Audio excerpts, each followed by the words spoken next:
Welcome back to another episode of Breaking the Barriers, powered by Kale Logistics Solutions. Today we have Mr. Shripad Inamdar, who is our CFO, and he plays a crucial role in streamlining and making our operations smooth. So today we will know him up close and have a conversation which will let us know more about him. So, welcome, Mr. Nandar. And to start with, I'll ask you a question about your journey. How has your journey been till now, and what motivated you to come into this industry? Can you please tell me about your journey? Sure. So, first of all, thank you very much for having me here. It's a great pleasure and honor to be part of this podcast. I decided to become chartered accountant when I was 18 years old. Probably those who pursue their career in commerce, this is probably the only option then probably was available to me. So as a part of doing my articleship, I got an opportunity to do the audit of a company called Bajaj Auto. Then it was probably one of the biggest companies, probably top 10 companies in India, as per the market capitalization and size as well, and a big brand name then. And there somehow I got an opportunity to interact with their CFO, Mr. Ladda. I still remember his name. And he was working very closely with the entire Bajaj family. The way he used to decide the strategy, the function, the overall performance parameters, and the managing his team, that really impressed me, and kind of motivated me to pursue my career in this chartered accountancy and specifically industry. So after completion of chartered accountancy, I've joined one of the big fours called KPMG in Mumbai. There I started my journey. Then I went to PwC Pune office, because obviously I belong to Pune, and I worked in PwC's Pune office, their London office, their New York office. In PwC I spent a lot of years.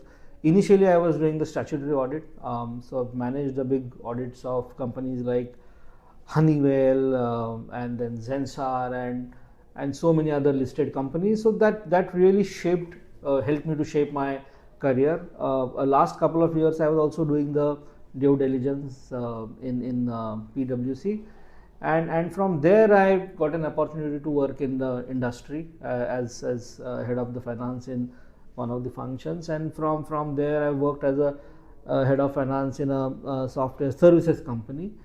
And last almost 5-6 years I've been working as a CFO of this SaaS company. So that's how my journey is been. So I've kind of completed the circle in terms of my experience when it comes to IT industry, whether it is IT services or whether it is IT product.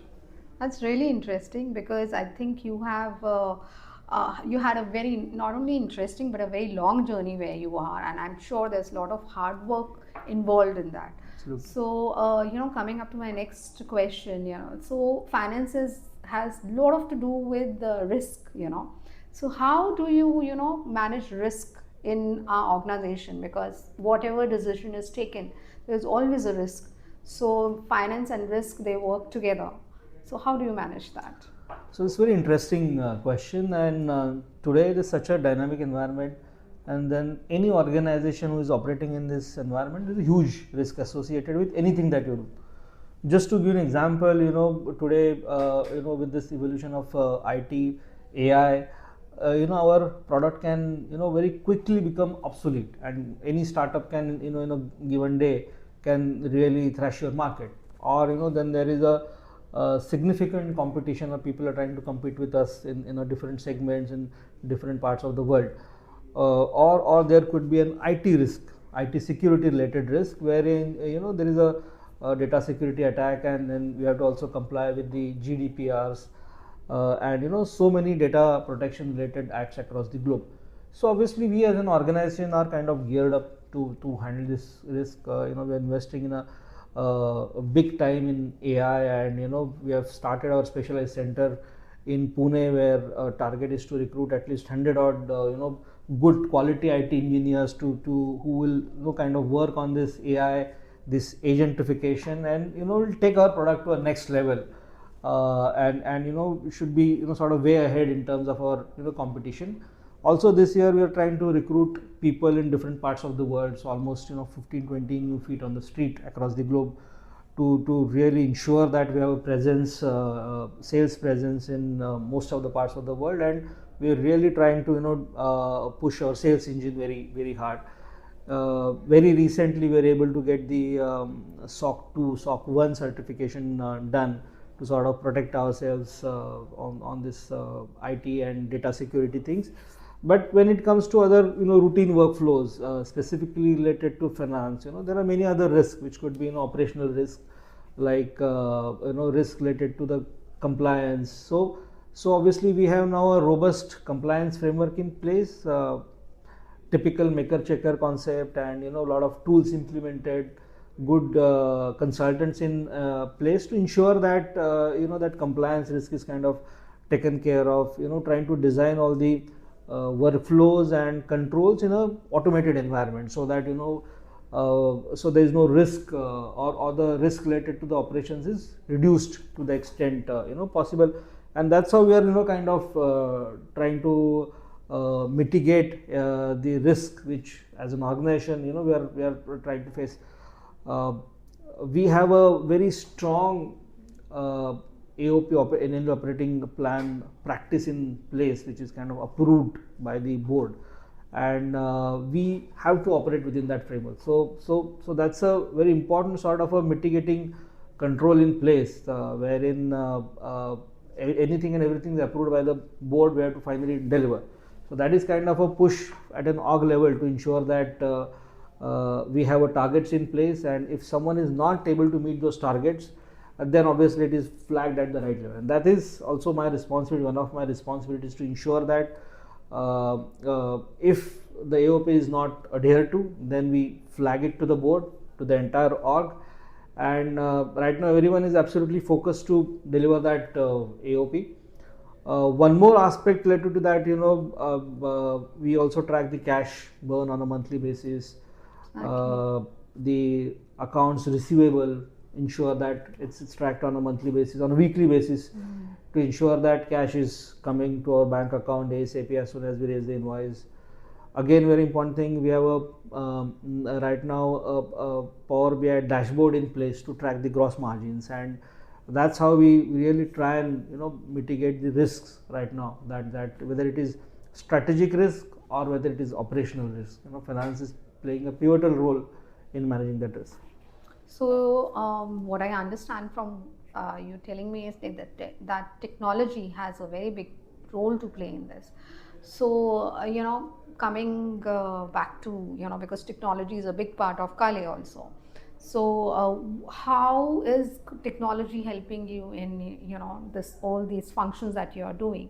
How is technology helping you, and what are the things that you are? I know you told me a few things, but if you can elaborate a little more and tell me that how do technology help you, and not only streamlining but making it faster, because it's a very complicated process, and so I will say a very responsible role. So how do you do it, that does technology help you in all this, in your work, in your responsibilities? Does it help you to make it a little simpler for you, or it is all about knowing the numbers? No, absolutely. I mean, in today's era, we can't isolate ourselves from the use of technology, and it is very important. So that is the reason why this year we have implemented Oracle Financials. So as we speak, all our numbers and accounting is crunched or churned through Oracle Financials, which is again a world-class sort of a software. We are trying to implement tools as many as possible, whether it is tools to manage our ESOPs, whether it is tool to manage our legal workflows. Then obviously we are asking our team members, our engineers of Kale, to develop the APIs to integrate the finance system. So that's how we have integrated this finance system with our homegrown system of ACS, PCS, so that as soon as the money is received and invoice is raised, the API will throw that data or push that data inside the Oracle Financials, and we have updated record, and it's a real-time updation that happens in the Oracle, whether it is related to HRMS, where as soon as new employee joins, the API will push that information in Oracle Financial. So this is how we are trying to collaborate and integrate all our workflows with Oracle. So Oracle is obviously going to be a single version of truth, but it is picking all this data and information from different softwares. So idea is that even if we tomorrow increase our revenue twice of what we are clocking, I'm not going to increase the strength of the finance team. Obviously it's going to be the same number of people, but with this use of this automated tool and the environment, we are going to improve the efficiency, and that is what we are looking forward to when we collaborate with all other functions, whether it is HR, whether it is our technology, or for that matter engineering team. And that's right now a mantra for whether it is use of a chat GPT or a device or a website that we have developed, which is Kite, which is powered by chat GPT. We are able to leverage all that to our benefit. So legal contracts, everything is reviewed through, or we use the chat GPT to sort of compare, so on and so forth. So right now obviously use of technology is very important, and it's going to play a very important role in days to come if you really want to grow and work efficiently. So basically, technology is definitely making your life simpler, Very easier. Yeah, absolutely. Okay. So the next question is about goals. We all have our goals, and definitely, financial goals are very important. So I have a question in this dynamics of today, which is always changing. How do you, get your financial goals? What is that works for you? So obviously, as I said, we have prepared a 5 years AOP plan, which is kind of discussed with the board, that what is going to be a market capitalization 5 years from now, the valuation 5 years from now, the revenue numbers, the profitability, the cash, how it will look year on year for next 5 years is what we have prepared. So obviously, in terms of a final decision making, everything is driven by the numbers. So finally we know that it's going to be this much should be the valuation for Kale Logistics 5 years from now, and for me to have this much of valuation, my revenue number should be X or Y, whatever it is. So obviously the strategies then are framed in the light of those financial numbers. But then important role that CFO has to play first is when we decide these goals, to decide those goals, the data has to be provided by the CFO. So what should be the revenue, and which market we should really go and expand our business, which product is giving us a good gross margin, and that is what are the key decision points before we sort of formalize the strategic planning for 5 years, and there finance plays a key and important role. But once the strategy is decided, numbers are kind of finalized and approved by the board, then the role of CFO is ensure that all the resources are allocated or channelized in the direction to achieve those goals. So example, like if the revenue is the priority, then obviously yes, maximum amount of the budget has to be spent on the recruiting salespeople and ensuring that we only focus only on those product or product roadmap which are giving me maximum number of revenue. So it's very important. So it's a important role in framing that strategy or goals, and once that goals and strategy is formalized, our role is to ensure that we support them in terms of right analysis of data and input, because unless things is not reviewed, then it will never be kind of delivered. So that on a monthly basis we prepare a robust sort of a monthly report, financial report, which also includes the operational aspect, which we present to the entire leadership team for them to really take the corrective actions. So that is what role we play in this goals. Okay. So as you told us about your journey, it has been, I think it's a very dynamic role, the journey, and your role is also very dynamic. So if people who are still looking for a career, something in your footsteps, so what exactly should they be doing? What is your advice to them?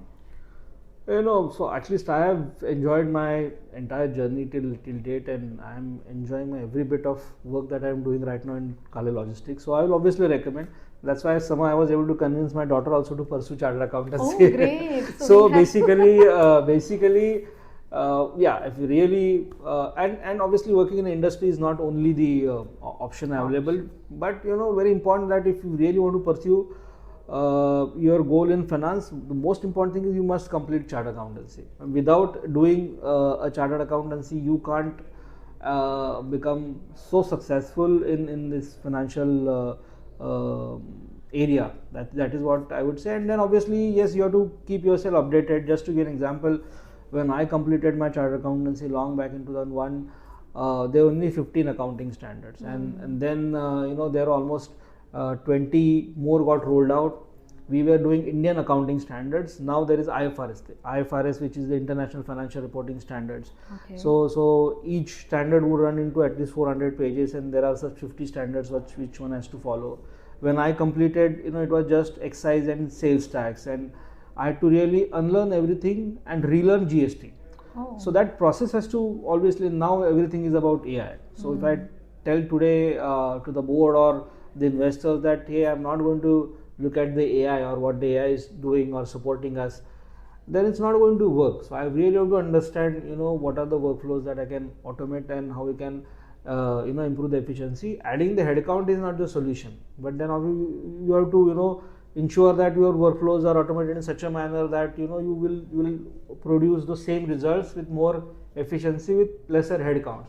So long story short, it is very important that you have to be updated, and a lot of efforts are obviously needed to do any job like this, high pressure job, and obviously keep yourself updated. So this is And important. motivated. And motivated.